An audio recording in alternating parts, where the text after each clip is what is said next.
Welcome back, 365 Sports. I am looking across the studio at a very forlorn Emery Winter, lifelong Oklahoma City Thunder fan who wore an Oklahoma City Thunder shirt to work yesterday.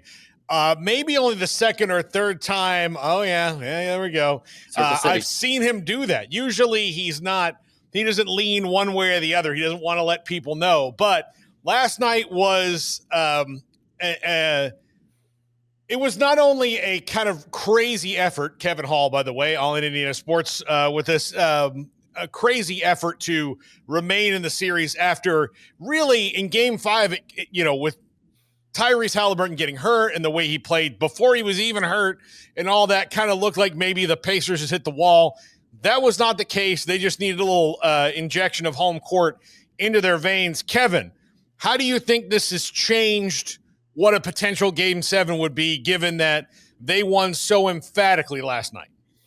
Honestly, I don't know that it changes hardly anything. The idea is that the Pacers, if they're going to get this done, still have to do something that last time I was on, I said this, they have to do something that hasn't been done to the Thunder since before Thanksgiving, and that is for the Thunder to lose 2 in a row.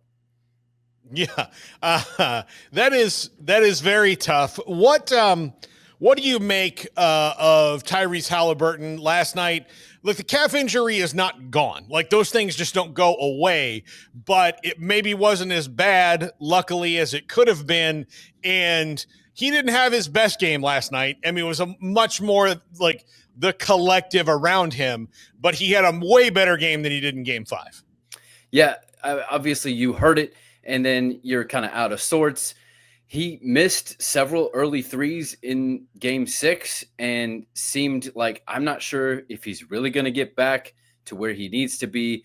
But the Pacers don't need him to be SGA or a superstar, as has been so talked about surrounding Tyrese in particular. They just need him to be a fuel ignition and a field general, but they asked him to do a lot less last night and had Nembhard acting as the point guard and TJ McConnell doing what TJ McConnell has been known to do over these playoffs. We've known it since last year, but the world is now getting to a chance to see the spark that TJ McConnell is, the Energizer Bunny off of the bench to do. We talked about last night on our podcast, when he comes in the game, he elevates the play of everyone else because of his level of play. Everyone else has to rise to meet him. So that means higher energy, more hustle, and more active hands and more steals. Who do you think is a bigger key to this team when it comes down to a Game 7? Is it Tyrese Halliburton or is it Pascal Siakam, who I think is the actual best player on the Pacers? Once again, this is the Pacers' MO is their depth, and but it is the Thunder as well. I'll give it that. But so I'm going to give you, yes, Siakam. Siakam has been the most consistent player and therefore the MVP. But I'm going to give you the most important player, other than TJ McConnell, would be Obi Toppin. I believe 20 last night, yeah. Yeah, a lot of that was in junk time in the fourth quarter, but he plays like that in the fourth quarter of every single game, no matter if it's role players or James Johnson getting ejected and getting 2 ovations in 2 minutes of play. Whatever it might be, Obi Toppin is on what we call the closing team for a reason. He puts things away and does things athletically that hardly anyone on the planet can do. And so I'm going to throw out and say it's Obi Toppin. I believe he is a starter on most NBA teams, and he comes off the Indiana bench. Do you think we see a similar approach from them in Game 7 as when it comes to Nembhard running the point, similar bench minutes and strategy that they did last night? Because, again, Tyrese Halliburton is not 100% and will not be 100% by Sunday, but he's good enough. Yeah, I think a lot of that has to do with the recovery and the medical assessment of Tyrese Halliburton. I think it works, but what we know about Rick Carlisle is just because it works once doesn't mean it will work twice, and doesn't mean that he's going to do it twice either. So much of what Rick Carlisle has done throughout this playoff run has been playing chess and working the long game. And so it all comes to a head in Game 7 of the NBA Finals. We get to see what Rick Carlisle has decided to really do. And I think it really comes down to how, because if you've noticed, the Oklahoma City defensive passing lanes that were so clogged up at the beginning of the series have become more open. And there was much more Indiana Pacer spreading the ball, passing it around basketball last night, even to the point where they would go, oh, we're late in the shot clock, we better shoot the ball. So I think a lot of it will be that kind of who has it at the end of this long season in Game 7 to win it. So Emery tells me, and look, this is kind of true for everybody who doesn't like the Pacers, I think, or has a dog in the hunt. I'm not a Pacers fan. I'm not a fan of any team that plays the Pacers regularly.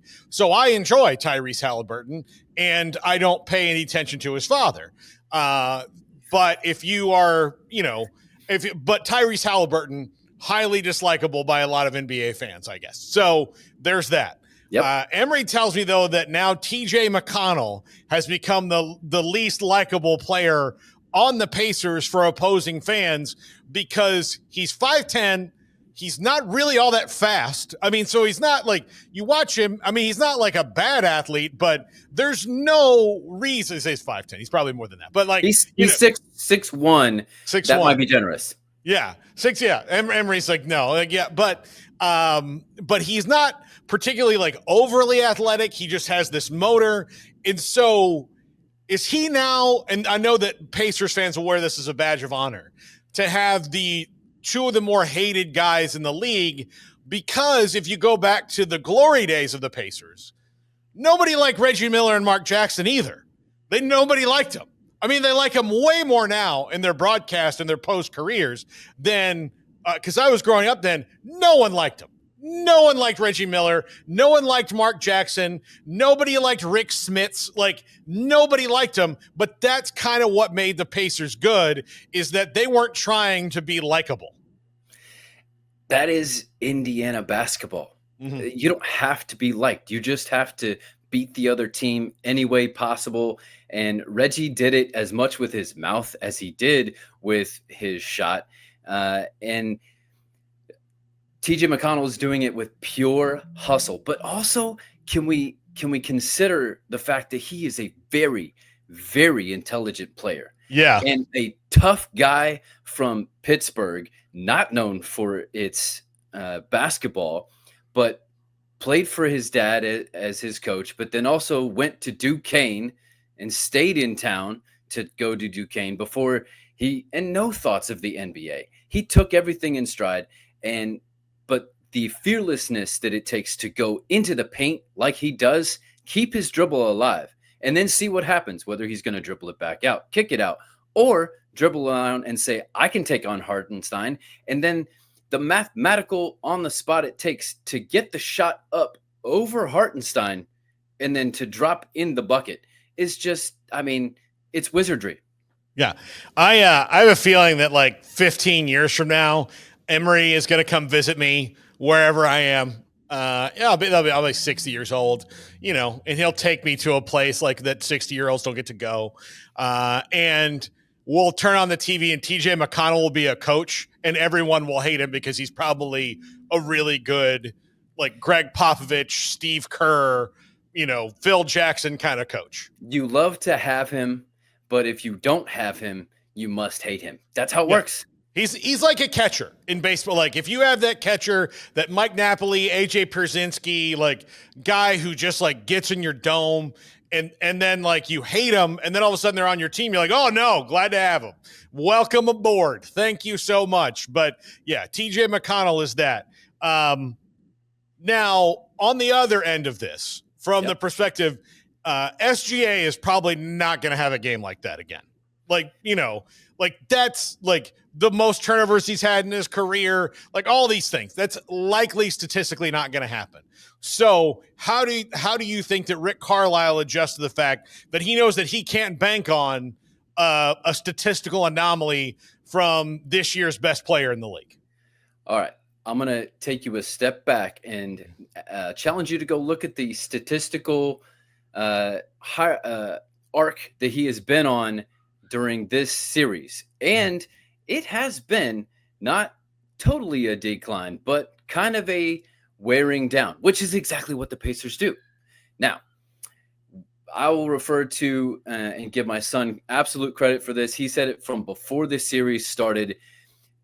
If you're Rick Carlisle, if you're the Pacers, SGA is going to do what SGA wants to do and is going to do. And so you can't worry a ton about that. Now, they have been more manipulative with him with defense, where it's not just Nembhard, it's Shepherd, it's TJ McConnell. In last two games, Pascal Siakam from time to time to put a little bit more length in his face to vary it up. This is also what worked against Jalen Brunson, is you don't just put one guy, you put multiple guys. But my son said from the beginning, make sure you stop the role players. That was the end of the Pacers in Game 5 with Jalen Williams going off for 40. And so as long as you contain the role players, you cannot win with just one player. It is not possible. It's a team game. Yeah, absolutely. So how much does home court advantage matter in Oklahoma City on Sunday night, in your opinion? It's absolutely huge. But one thing that this Pacers team has been known for, if you've been paying attention the whole playoffs, is they love to be them against the world. And they don't care to go into the Mecca, which I think is ridiculous because we all know basketball lives in Indiana, not New York City, but they don't care where you play. They just want to make sure that they score more points than you any way possible. And so, yes, loud city, I get it, but they already won Game 1. Wouldn't it be fitting if they bookended it with Game 7 win? Just saying. Yeah, Emery's just. I know. I'm sure. His head. Oh yeah, he's very nervous. Kevin, they have never done this, and they have had a team for a very long time, and it's been a while since they've had a great team like this one. They've had some good teams in the interim between Reggie Miller and now. Some good ones, some ones that made some nice runs, but nothing that I think the fans could really sink their teeth into like this. If they pull this off in Game 7, can all Pacers fans finally die happy?